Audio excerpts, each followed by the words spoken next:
Oops.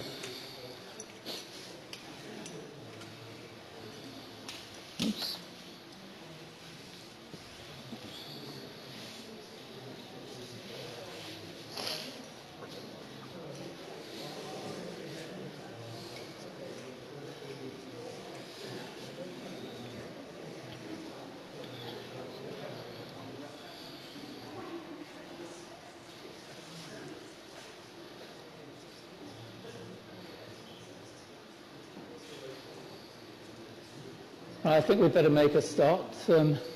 Welcome to everybody. I'm sorry for the lack of heat in here, but with the cost of heating, I'm assured that it's going to cost about 50 quid to heat the church today. The heating is on now.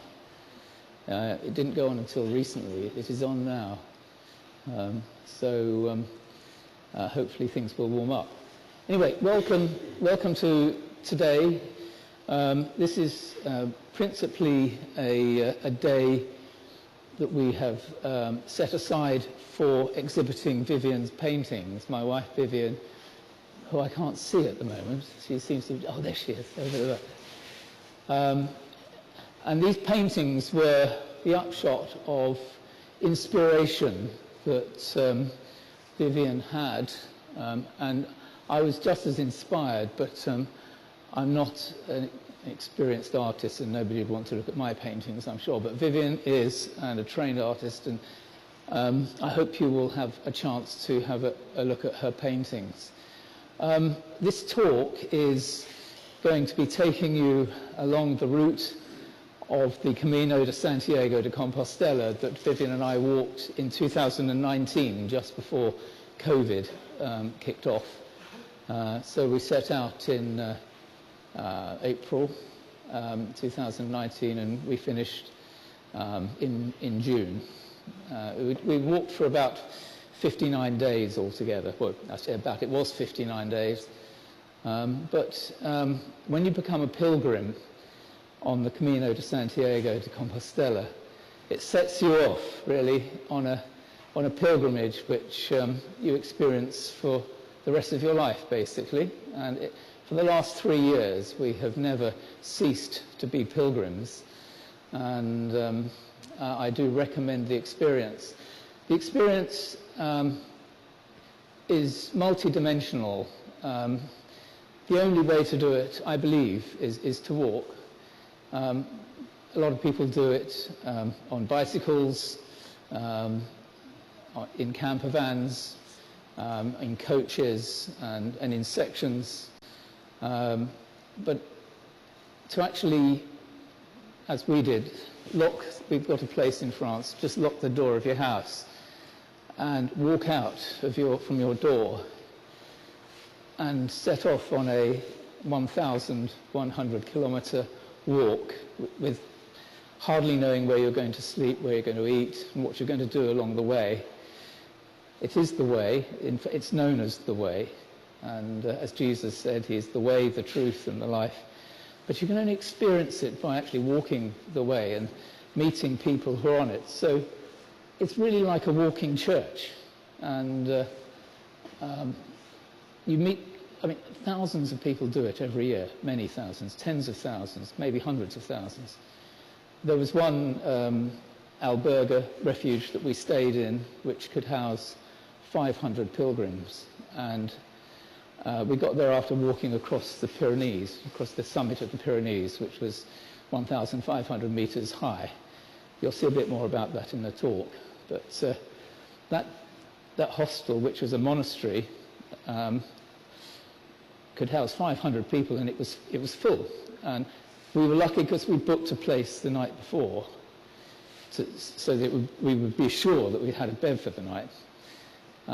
Many people didn't, and unfortunately they were turned away. But the monks and the staff there were facilitated places for them to go. So, you know, they'd call a taxi and give them a place where they could go alternatively. And this is one of the characteristics of the way, that everybody looked after each other. Not just the local people looking after you, but the pilgrims themselves looked after each other. if you had an infection, somebody would call a doctor or show you where the surgery is, and things like that happened to us along the way, and we were able to help other people, and other people helped us. Or you could be just walking along the street and somebody would just see that you're a pilgrim and give you a bit of food. Here, have some of this, you know, in a town, in a street, complete strangers. Anyway, I want to sort of kick off with the slides, really, so that you can walk a bit of the way with us. I'm sorry there are over 100 slides. I'm going to have to either curtail it, or if we get to an hour, I suggest that we have a 15-minute break if you want to continue with it, and we go on afterwards. But I might be able to sort of skip over some things, depending on how you feel. Let's start anyway. So the Camino de Santiago de Compostela isn't just across the northern part of Spain. You can start pretty well anywhere in Europe, and those are all pilgrim routes from different parts of Europe. And you can see that it's a network. You can even walk from Britain and then catch a ferry across the English Channel and carry on through France. This is what we looked like before we set out. Clean, fresh. I have to say at this point that I made the decision, so as you don't think I just look scruffy for the sake of it, of not shaving for the whole day, because our day-to-day routine was such that you have to set off early, and we often set off actually in the dark before dawn, and so you wanted the least amount to do in the mornings. So we would normally find a place that we were going to stay within about between 12 and 3 o'clock in the afternoon. Then the first thing was to wash your socks and your t-shirt and make sure that you were clean and go and have a shower and find some lunch, and then you would probably meet other pilgrims and sit down and relax in the late afternoon and organise the making of a meal at the refuge.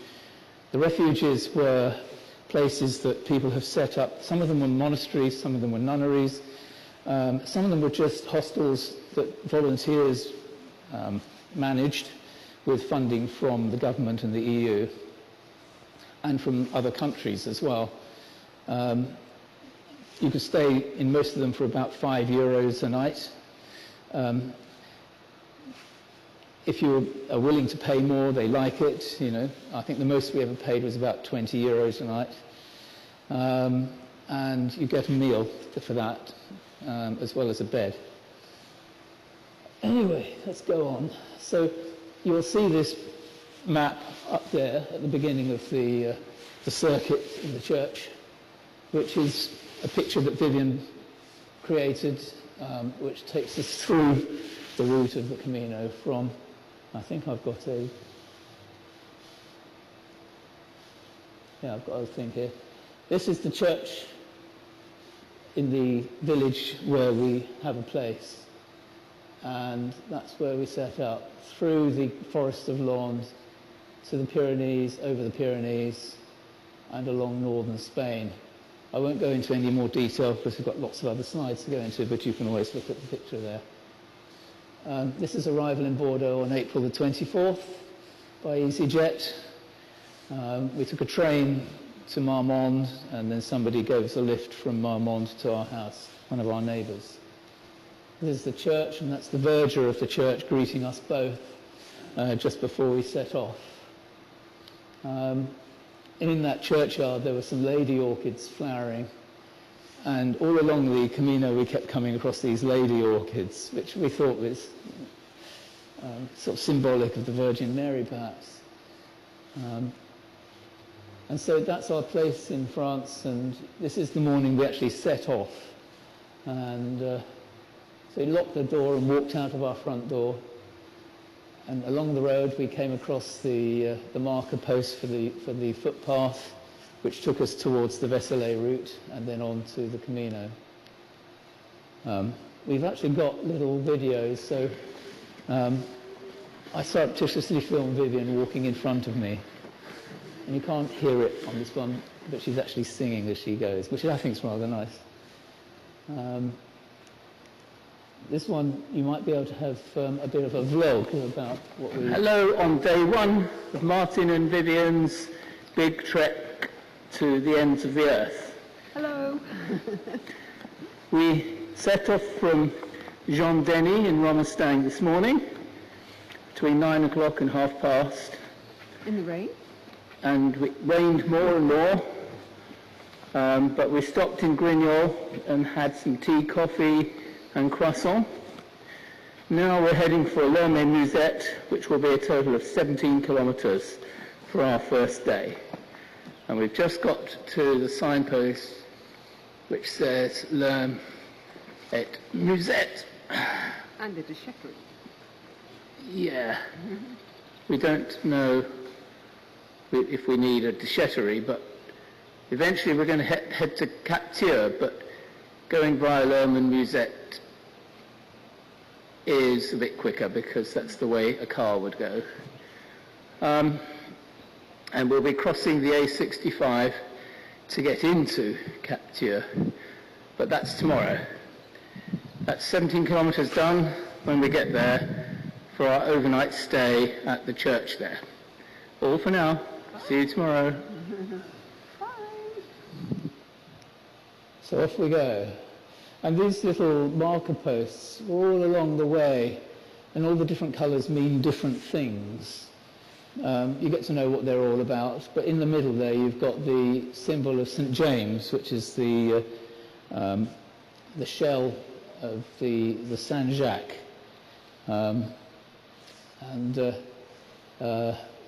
which actually means St. James, basically.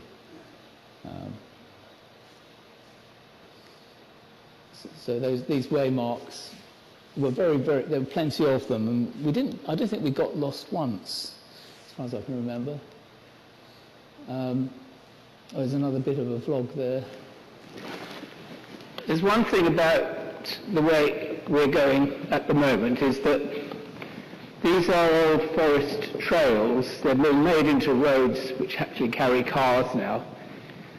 But they're very long, they're very straight, and they're very flat. We don't have much in the way of hills because we're walking across the great triangle of sand, which is the forest of Landes de Gascogne, the forest of Landes, one of the biggest forests in Europe, if not the biggest. One thing I didn't mention also was that this is a rather old iPhone that I'm using to record this. It's an iPhone 3, so it's only got a camera on one side. I can't reverse it to take a picture of myself while I'm talking to you. But I can always pan round to my dear wife with her walking sticks, and she looks prettier than me anyway. But anyway, the long road, we've got 4.5 kilometres to go, probably more like 4 now, until we get to Le Musette. And that's Fading out a bit. Stop. Basically, we've got 4.5 forest is kilometres to go to our next refuge, I think. A forest mostly of... I talked a bit about the forest there. It is a managed forest. It was a forest planted by Napoleon Bonaparte. The land prior to that forest was very marshy and boggy, and he discovered that a particular type of pine tree would help to dry that out, and then they could use the pine for building, etc., etc. So it's the forest is, as it stands, has been managed for about over 200 years as a forest for commercial use, and most of the timber apparently is used for making packages for Amazon. So you probably get bits of that forest coming into your house every time you order from Amazon. This orchid, the long-lipped orchid, doesn't occur in England, and we kept seeing those, very specific to that part of France. I'm an ecologist, so I'm afraid this is going to have very much an ecology bias to it. I hope you don't mind. But one of the reasons that I really was keen to do this walk was to see the environments and the changing environments along the way and how they changed. But it did turn into, quite a spiritual and psychologically stimulating experience the whole way, because you're meeting people from all over the world, literally all over the world. There's hardly a country not represented amongst the pilgrims that we met. And it's been going on for at least 1,000 years. This was one of the villages that we came across in those early days of walking, Esgord, and these were the old public baths. We used to have public baths in England in times gone by. Even these ones are now generally used for other things, because everybody's got their own bath and showers. We came across a fete that was in that village going on, completely by chance. We met this lady there who had done the Camino in the past, and so she knew exactly what we were about, and she invited us in and gave us some soup and some bread for lunch, completely unsolicited. Come here and have some lunch, she said. And then there was these musicians that were just making...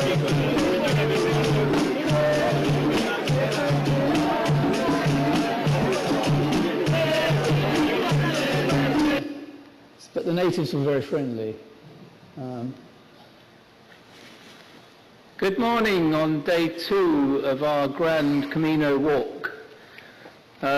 We spent the night last night in a little apartment attached to a church in Lerme et Musette, where we stayed at the behest of the people who look after that church. It's very close to this cemetery here, where people seem to build little churches when their family die, and it's just an extraordinary place. And you can also hear a nightingale singing in the distance. There seem to be a lot of nightingales around here. There's plenty of forests and wildlife, high biodiversity and low human density. This is my lovely wife. Good morning. Who is raring to go on our way to Captieux for our second night away. And the weather today is absolutely fantastic. Bright sunshine in comparison to yesterday, where it rained nearly all day. So we're not wearing so much in the way of rain protection, and it's a real joy to see the sunshine. Anyway, all for now, we must walk on. Only about 10 kilometres till Captieux, where we're staying, and then we need to make plans for the following days. Okay, bye for now. A couple of nights later, we stayed at this place, which is a disused church, which was renovated by, I think, a grant from the EU to work as a refuge for pilgrims. And we were amazed, and we got inside. We were the only pilgrims there, but it was being managed by a couple, a young couple of 80. They were 80 years old, who cooked us a meal.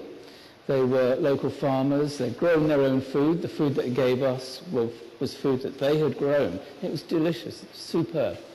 Everything was absolutely clean, immaculate, and they had washing machines and showers and bunk beds in rooms in the church. And it was incredible, really. They were managing another refuge further on down the line that we used as well, about 30 kilometres or so after that. There is a little video that goes with this. It's where I wax on about the ecology that I've discovered there. But it's all stuff that I've been studying, the relationship between caterpillars, the moths of the caterpillars, or the caterpillars of the moths, the oak trees and the birds that live in the oak trees. So I don't think I'm going to bore you with that, because it's ecology and you've come here to see about the Camino. So I think we'll carry on, because otherwise we're going to get held up. You can always read my book, and if you're interested, I can give you the details of it.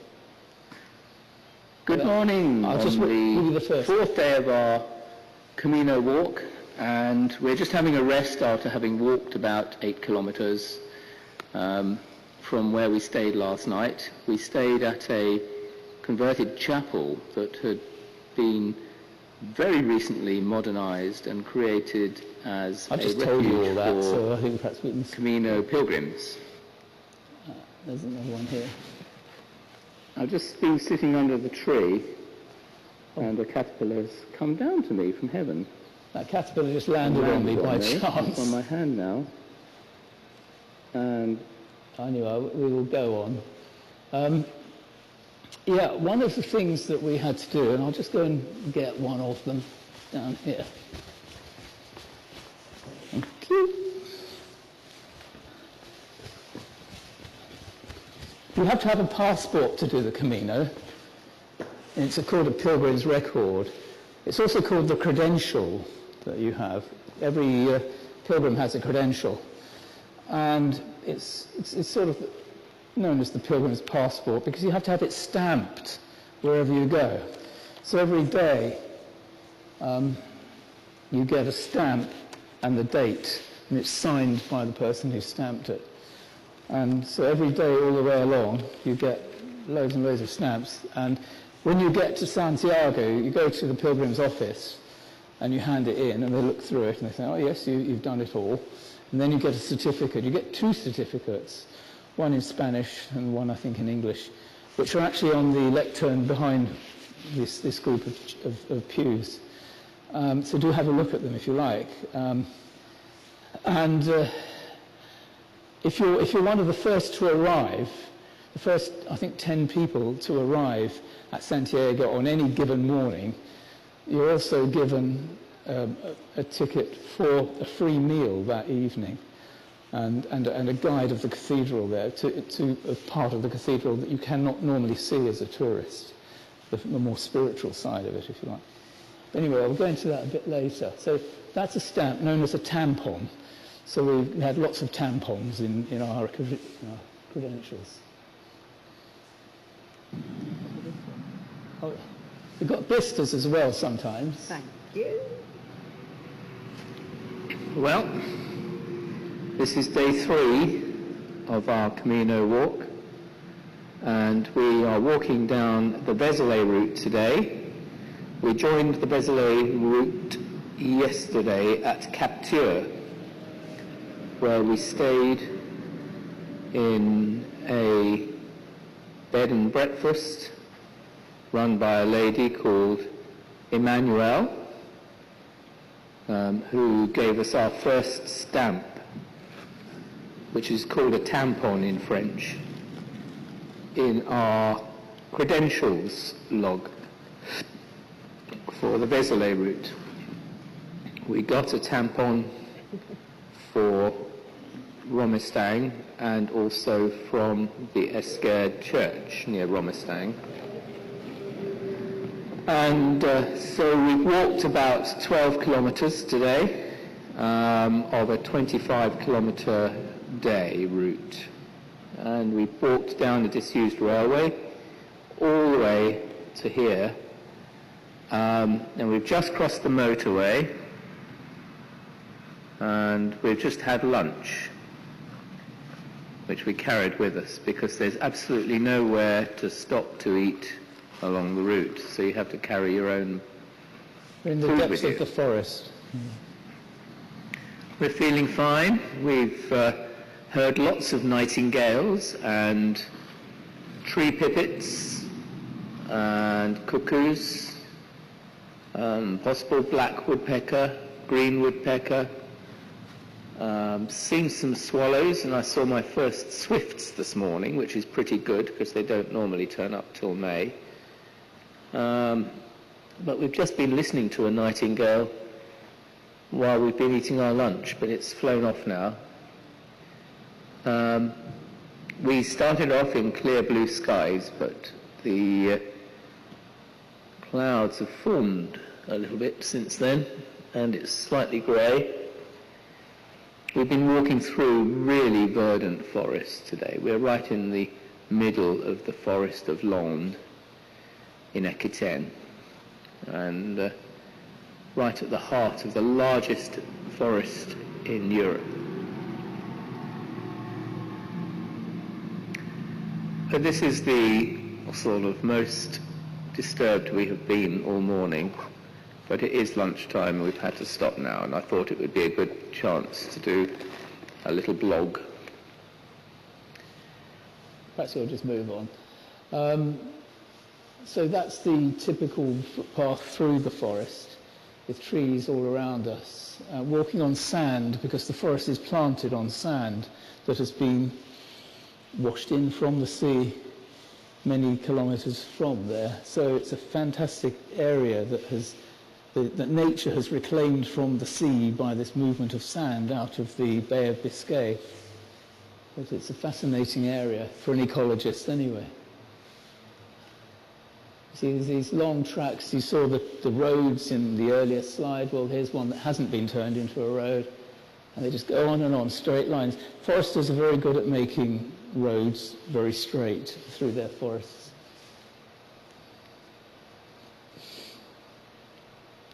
Yeah, you can read that to see what I'm saying. So the Bois de Vézelay, and that's the symbol of the Bois de Vézelay. These signposts all the way, so it's very hard to actually get lost. You're right? You're out of camera shot. Oh, I see. I'm out of camera shot. Apparently this is all being filmed, so I've got to move into camera shot. It'll be going out live, I think, on the internet. And so, again, lots of signposts along the way. This is where we stayed after a particularly long section of the route. This is Mont de Marsan, again converted public showers, public baths that became a refuge. There are a couple of is my thing on? Yeah. A couple of Belgian ladies that were staying there. We often bumped into them along the way, and I think we're still in touch with them. And they sort of kept in touch. We've kept in touch with a few people that we met along the way. And there's some more orchids that we came across. These tongue orchids here, and this is a lady pink, which is quite a rare plant, and that's having lunch along the way, often in a field, packed lunch in a field. Wild gladioli. Phytomus spicatum is a particularly interesting plant to me because in England it's so rare that people do PhDs on that plant, and one of the only places in the United Kingdom where it exists is actually Blackboys, just up the road.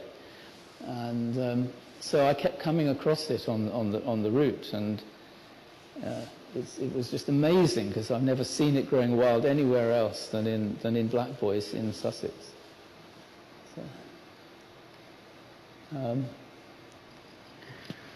well, here we are on day 9 of our trip. It's actually Monday today, isn't it? And we are on a road having come from L'Hôpital de Lorient. L'Hôpital de Lorient. Before then it was Orthez. And we are now looking directly at the Pyrenean Mountains, which represents the border between France and Spain. And we can see them with snow on the top and lots of hay fields and meadows in front, broken up by areas of forest. It's a bright sunny day. The mountains look superb. It's not particularly hot, but and there is a chill, especially in the valleys, which seems to be like cold air coming down from the mountains It seems to be warmer on the top of the hills. Here we are on the road, the two of us, alone, just the cattle and the sheep, lots of butterflies, wildflowers, wildflower meadows, crickets singing, lots of birds, butterflies, and it's pretty idyllic really.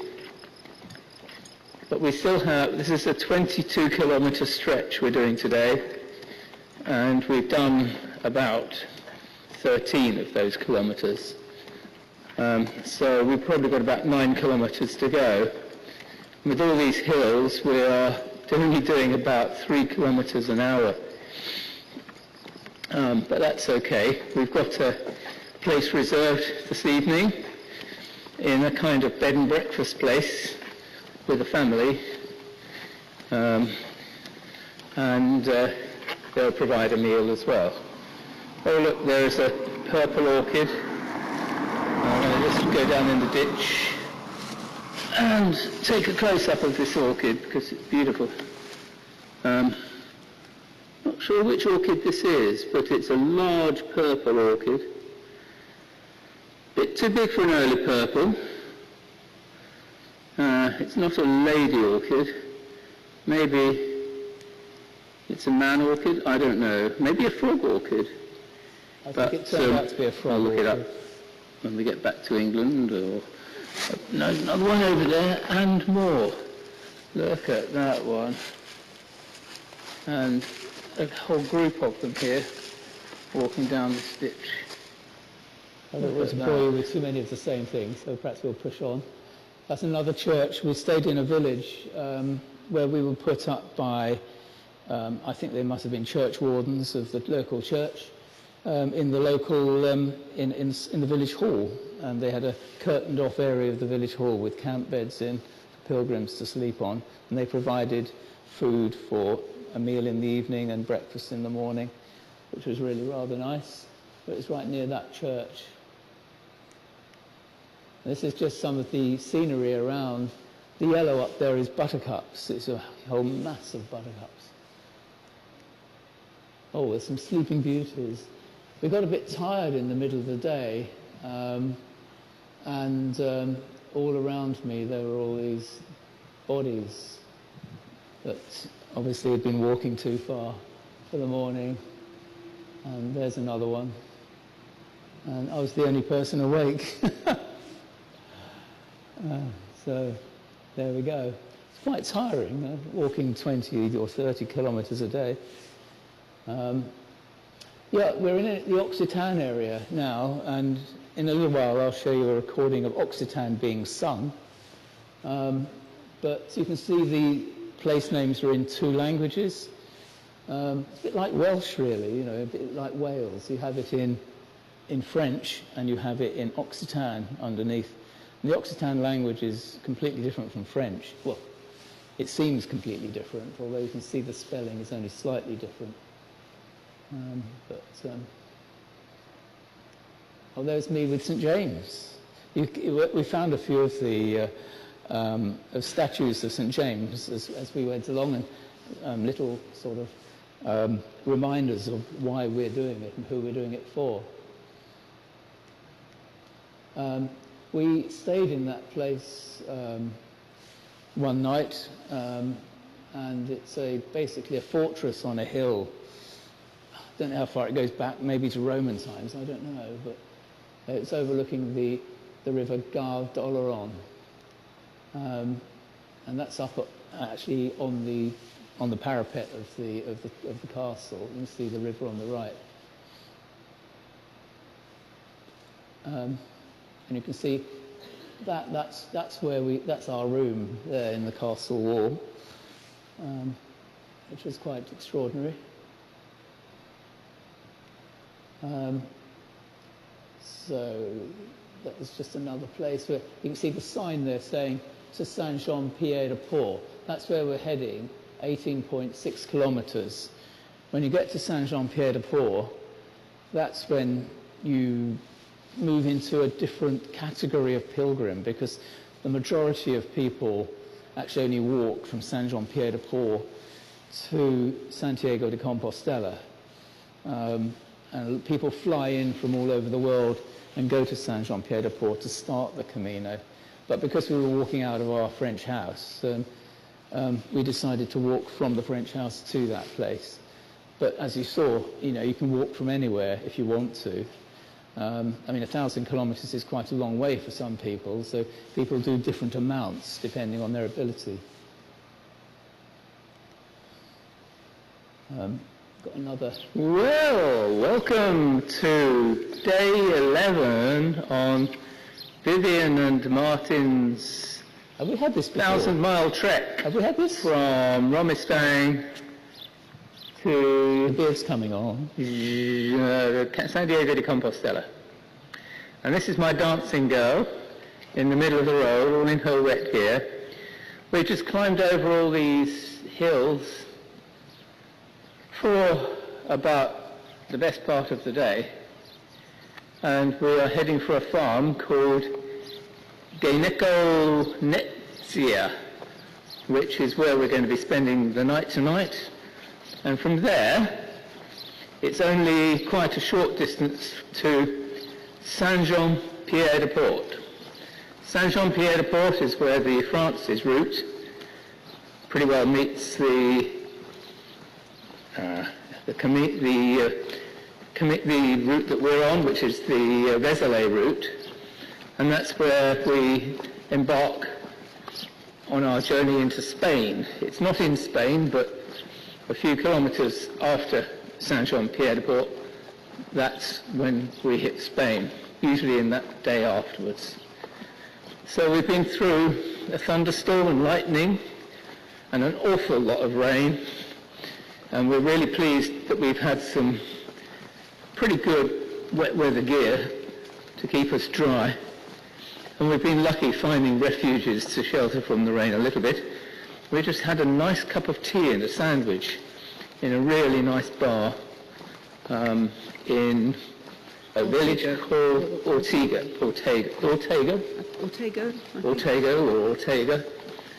And it's just a hamlet really, but it's used to lots of pilgrims coming through. Hamlet. What about Hamlet? We just had a Hamlet, haven't we? Have I? Oh, a Hamlet sandwich, yes.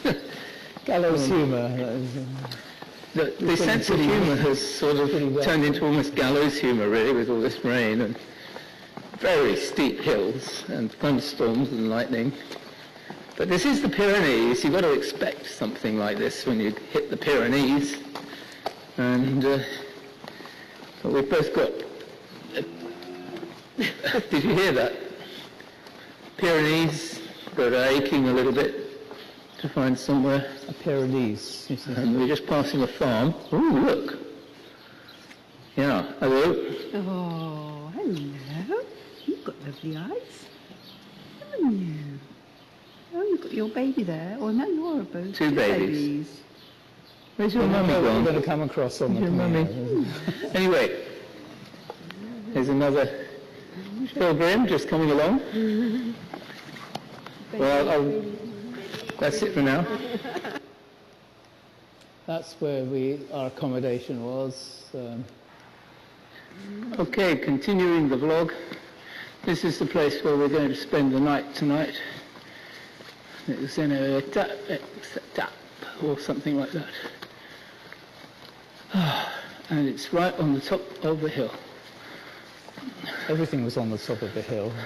Just another 20 minutes. The artificial pigeons on the front. But it's giving you some taste of what it was like actually to do the walk. By this time we'd walked probably about 80 kilometres from when we set out. Actually, while we were staying there, I went out for a little walk on the balcony, and this is what I came across. We'd seen this cat who'd got a nest in the garden of the refuge, and this is what I saw. It decided to move house, and one by one it picked up its kittens and moved them from its nest in the garden, I think, into what was a broom cupboard or something like that, a cupboard in the actual refuge. probably thought they're putting up all of these wandering pilgrims, and so it ought to put us up as well. So you can hear the kitten crying as its mother carried it to the broom cupboard. This is what it was like inside the refuge. This is one of the meal times. There were probably about 30 or 40 pilgrims staying there. That's the owner there. He's a nice Aquitaine farmer. He insisted on singing to us in Aquitaine. Naivos carus savi, no Jesu charme cari, esqualo la paidera, sape come città, sape come città. That's his wife in the kitchen.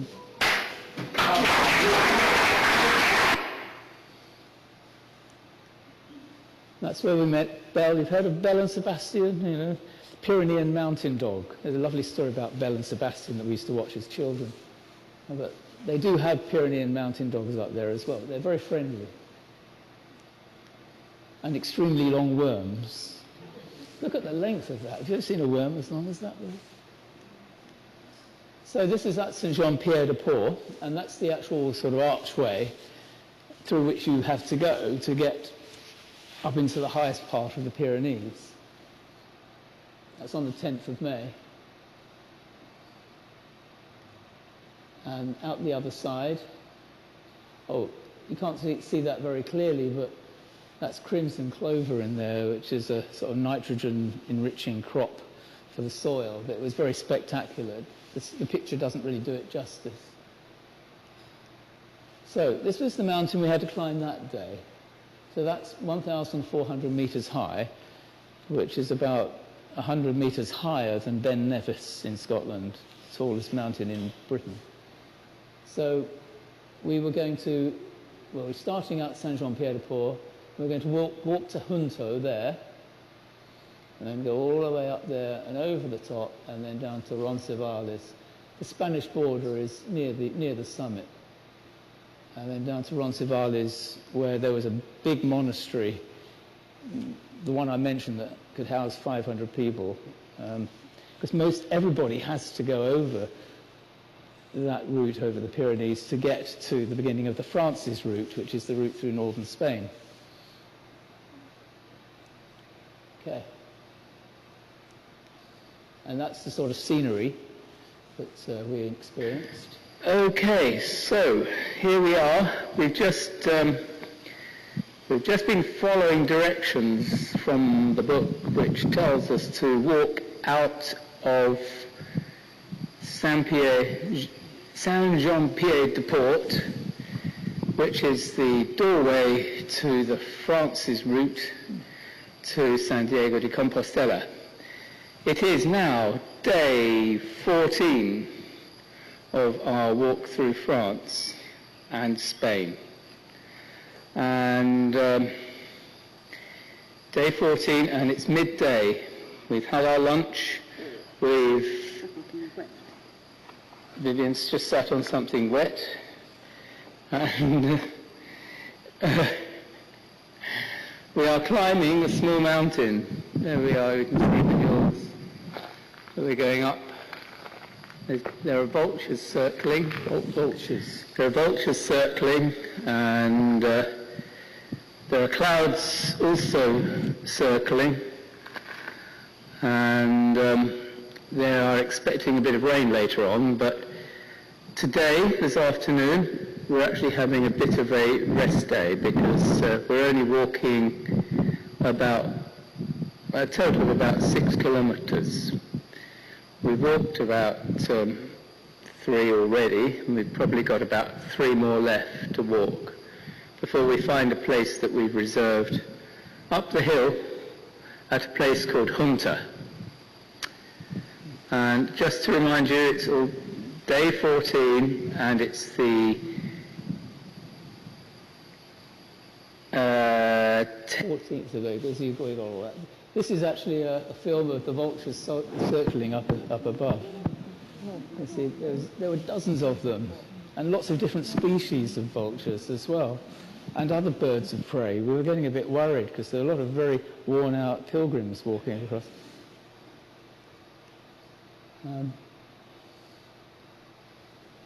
Go on.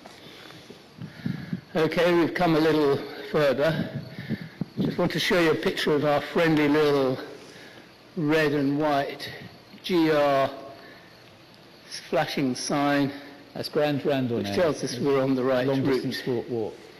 And behind that we can see we're in the mountains all of a sudden. What? We're in the mountains. And we're in somewhere with a tree which has got beautiful flowers. Look at that. Look at Tulip that. tree on the top of the Pyrenees. Look at that. Look at this beautiful flower. And she's taking pictures of beautiful flowers.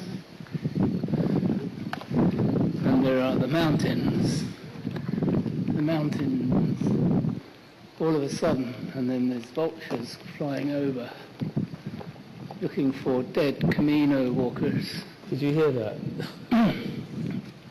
Another red sign. And another vulture. And another black cloud.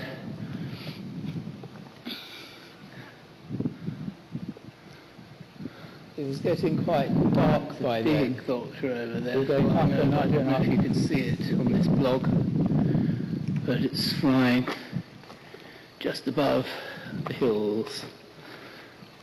Oh, looks like there may be some Egyptian vultures here too. There are lammergeiers, griffon vultures, and Egyptian vultures in these hills. Red kites, black kites, plenty of buzzards, ravens, kestrels. And we've seen several herons, cattle egrets, lots of rouge gris noir, lots of swallows.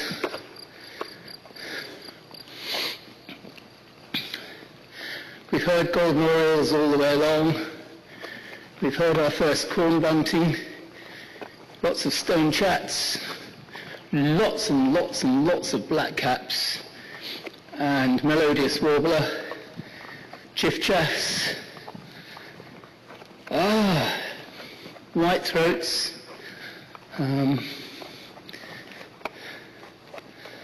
It's been really quite an interesting time ornithologically in the last few days. Well, that's all for just now. So, again, this is just a signpost telling you how far each distance between us, some of the places we've got to head for. Well, there is my foot, and there is Vivien's foot. And if I lift the camera up a little bit, there is the top of some of the Pyrenees. There is a griffon vulture in the distance. You may not be able to see that, but it's circling around. There are lots of low clouds today. And we're right on top of the Pyrenees. This is pretty well on the summit. We just passed Orison, and I think it's the 12th of May today. Is that right? I'll have a look in a second. 11. And it's about It's the 11th. 10:30 in the morning. It's the 11th. Altitude It's the 11th. sickness, your mind Is it? goes a bit funny. It's the 11th and it's 10:30. 11th of May at 10:30. Got it right. And there are lots and lots of pilgrims, peligrans.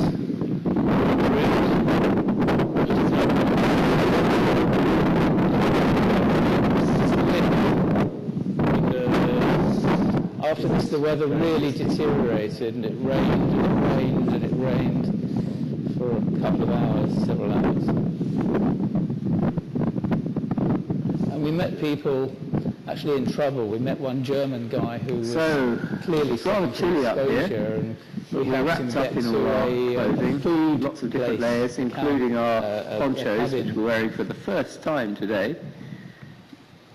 We've been on the road for just over 2 weeks, and it's the first time we've needed to put on our ponchos because we're up in the clouds, and every now and again the clouds drop some water out on us. So we felt quite resilient to it because we'd been training and preparing for it for about a year. Anyway, just sort of go I'm going to without leave it doing at that for now because I think we're just going to have something to eat until. People do die up on the Pyrenees, and they die all along the route, the CAMINO, and we find little monuments to people who have died along the CAMINO. So it is not a trivial task to do this walk, but you have to be ready for it. And that was a tomb to somebody who died on the top of the Pyrenees. And we're now in Spain. You don't really know when you hit Spain. There's no border post or welcome to Spain sign or anything like that. No. I wanted to get a film of Vivien being a Looked like a serious walker. serious walker. She had dancing around, so that's good because our spirits were high. Just keep going. Keep on. Buon camino. So that's the poncho that you wear when you get rained on a lot. I had a yellow one, Vivien had a blue one.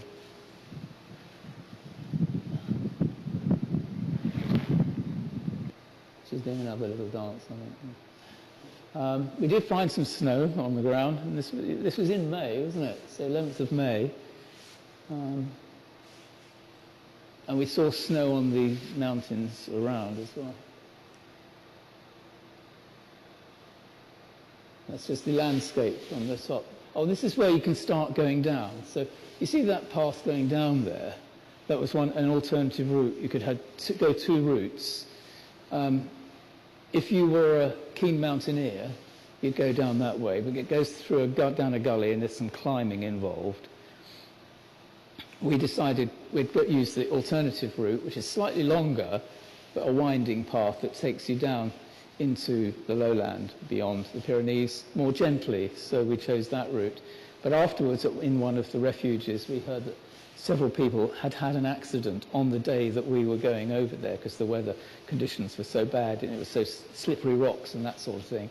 And one poor lady, she had really smashed her face quite badly, and she was sitting in front of us, in a meal at the monastery we were staying at, and she had had serious cuts and bruises on her face. And it's down there that it happened. And we heard about other people who'd hurt their legs and things like that.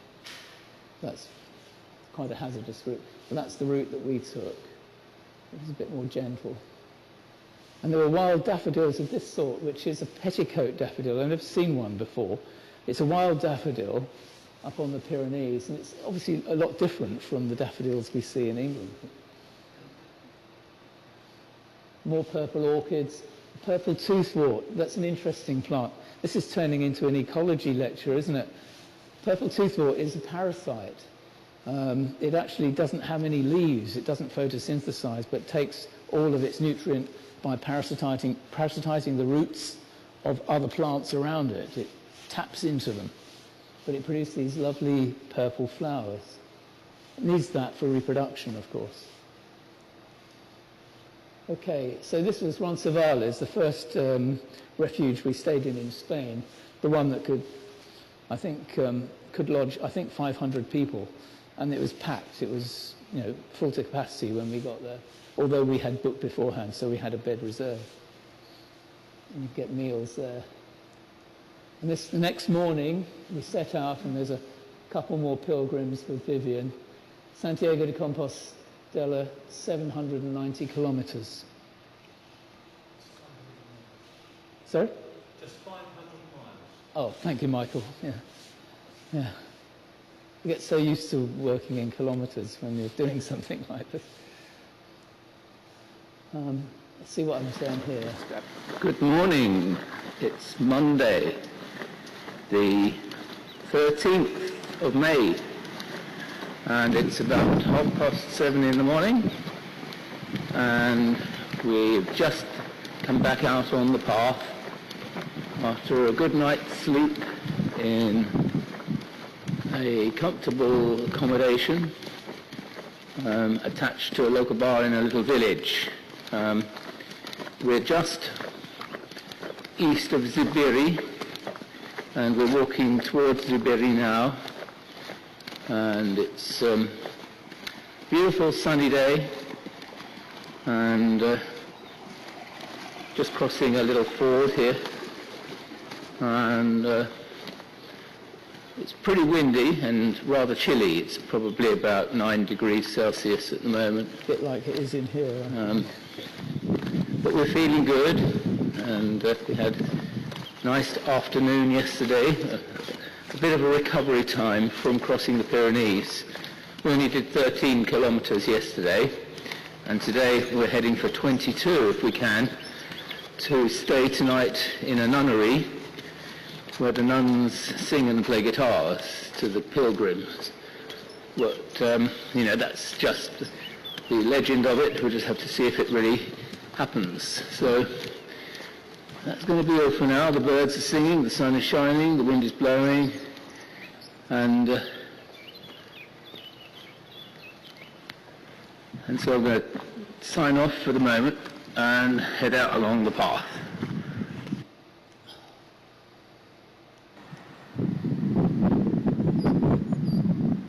This is another monument to a Japanese pilgrim who died on the CAMINO that Vivien found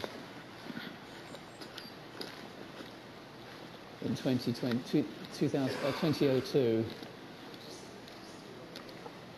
Unfortunately, the lettering on the walls deteriorated, but I was able to pick out what it said. August 2002. Sad, isn't it?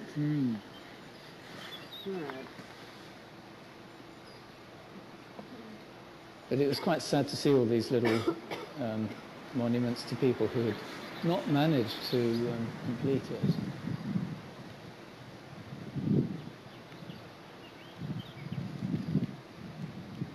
It's amazing because you can walk for miles and not see anybody, then you see a few people, and then you turn up at the refuge, and all of a sudden there's 50 more pilgrims there. So it's all pretty spaced out most of the time. You can see we're walking from east to west quite early in the morning with the sun behind us. Filming our shadows. And you've got this characteristic scrunch, scrunch, scrunch of the pebbles below your feet and the shadows in front of you. And you're walking like that for kilometre after kilometre after kilometre until you see something that's particularly significant to stop and have a look at. Lots of time to think, lots of time to talk, and lots of people to meet. So you meet some really interesting people from all over the world, literally. But there are all these beautiful flowers, that many of which I'd never seen before. So I've never really explored the flora of Spain before now. There's the lady orchid again, turning up.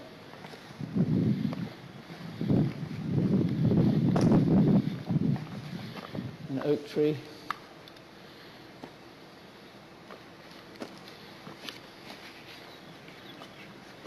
And a juniper tree, they're very special trees, juniper. I planted one in the churchyard out here for one of my cousins who died. You can see the scenery all around, and the endless footpath. But we were happy when we were walking along it. Even if it was raining, we were happy. Sometimes we get a bit sort of almost like, as I said, sort of gallows humour. You know, you find humour in everything, even if you're soaking wet. Well, you're not really soaking wet because you're protected with good clothing, and that's very important. and merino underwear as well. Merino wool underwear. Really recommend them. I should talk about some of the kit we took. We carried a tent the whole way, and we only used it once, but it worked fine. It was a sort of survival tent, but it was perfectly comfortable and perfectly good. And but you don't want to take more than about 12 kilos in your rucksack. And so that's why washing socks became quite a regular activity in the afternoons. And you just don't carry too much water, just enough to see you from one village to the next, say. But you do get tired and have to have a snooze every now and again. And there again is Vivien's map, and at this point we were around about there, I think. So that's the Pyrenees. That's where we started off for. So yeah, I think that's roughly where we were. And sometimes coming down these mountains, you look through the little book, and almost every day there's a new mountain to climb and come down the other side. But coming down the mountains can be more difficult than actually going up them, as Vivien was finding here. I managed to scramble down, but Vivien was a little bit more cautious. But she did get down in the end, I have to say. Otherwise we wouldn't be here now. That's the way I came. It's steeper than it looks. That's all I can say, really. It's a Roman bridge in Navarra. Vivien's maiden name is Rex, incidentally, and so we found this bar Rex and had to take a picture of Vivien outside. That's what that's all about. This is Pamplona, which is one of the most major towns that we arrived at in Spain to begin with. And this couple was from Australia, and I've kept in touch with them afterwards. He makes specialist beehives, and so I had some good conversations, because I worked and still do a little bit of work at the university on honeybees, and so it was quite interesting to find him. And these were the running bulls. You know, every year they do running bulls through the town. I've never actually seen it live, but they've got the statue of the men and the bulls running through the town. We've got another vlog here, I think. Good morning on Wednesday the 15th of May at 8:30. Well, it's about 8:30 in the morning, as I said, and we were up this morning at about 6:30, so we've been going 2 hours already. And it's a beautiful day with clear blue skies, apart from the trails from the aeroplanes flying over. There's a nightingale singing just in the woods near us. On the left, a corn bunting singing over the fields of wheat on the right. The number of pilgrims has actually started to increase. We spent the night in Pamplona last night in the municipal albergue, which was fine, if a bit busy. Pamplona is a bustling, busy, slightly manic and slightly stressful town, but it was a good place to eat, we found, and we met some friends from along the way, and had a nice time in the afternoon, just enjoying what we could of the town of Pamplona. But now we're back in the countryside, where we, I think, prefer to be. Everything's far more relaxed and surrounded by green and bird song and very fresh air and lots of pellegrinos. Buongiorno. Buongiorno. And people are from all over the world. Lots of people from South Korea, several from Italy this morning. Buon CAMINO. People from Germany, America, Sweden, Norway,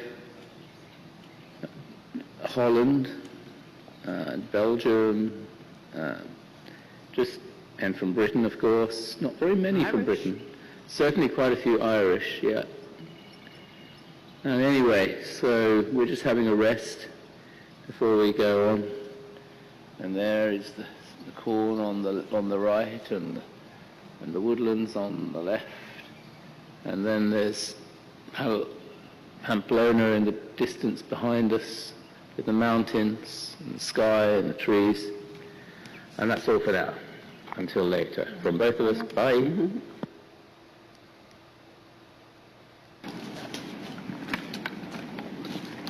So we're just heading for Punta Arenas, and this is one of many of the windmills on the top of this hill. Mountain.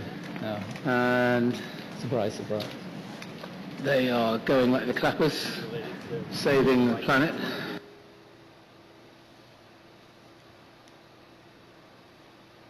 At the top, there were these statues of pilgrims, the iron statues of pilgrims that have been up there for ages. There's a couple of South Korean girls that got talking to us. We'd met them once or twice along the way. You keep bumping into people. You can go 2 or 3 days without seeing someone you've seen before, and then bump into them again, sort of up to a week later or even longer. You know, you meet people, you lose people and meet them again, and it's really quite nice. And it's nice to see you again. You know, how have you been getting on, and that sort of thing. On one occasion, I was using a stick, and I went into a shop and left it outside, and then went away and left the stick outside the shop and walked for about 10 kilometres and suddenly realised I hadn't got my stick. I wasn't going to go back for it. It was just a sort of a wild stick, not like Vivien's sophisticated manufactured ones. And then 2 days later, I was walking with a chap, and he had a stick, and I recognise that stick. And he said, yes, because he'd seen him before. He said, I knew you'd left it there, so I picked it up in case we saw you again. And sure he did, 2 days later. So that was rather nice. And this is called the Alto de Perdon, which is the hill of pardon. Vivien says more about it with her paintings, and she did a painting of it. Well, we've reached the summit at last. This is near Punta Arenas, and there up will be the metal sculptures of people doing the Camino, the pilgrims. And there are plenty of pilgrims around today. And there's Unsan. It's a refreshment stop, and they had a van of drinks and food that you can buy. There are the windmills up there. There's Unsan.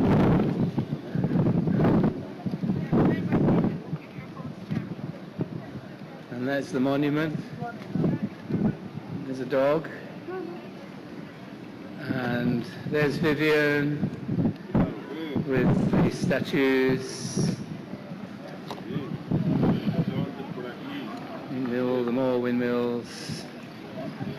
And there's even snow on the hills in the distance.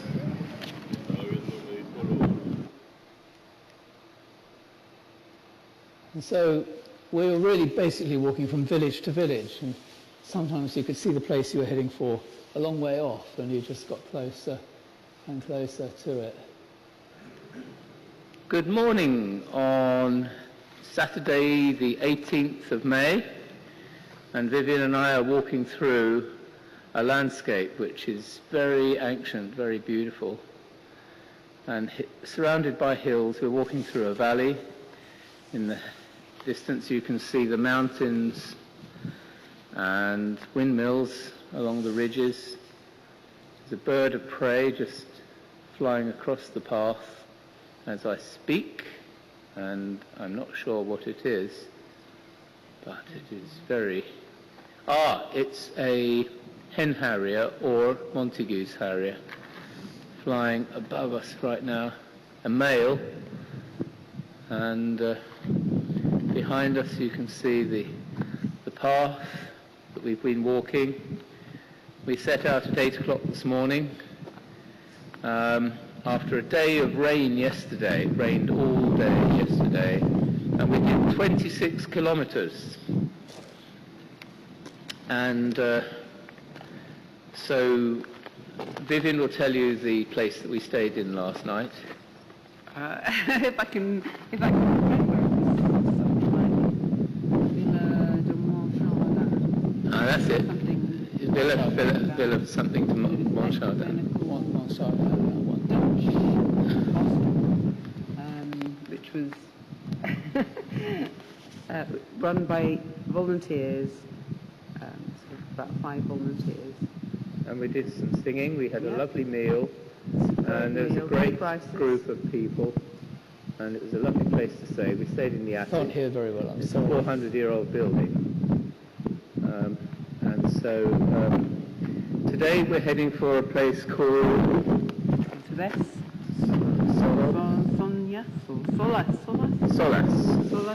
Solas. We haven't got anything booked yet, but we did try calling, and they were supposed to be calling back, but they haven't. So we'll have to take our chances and see what we can find later on.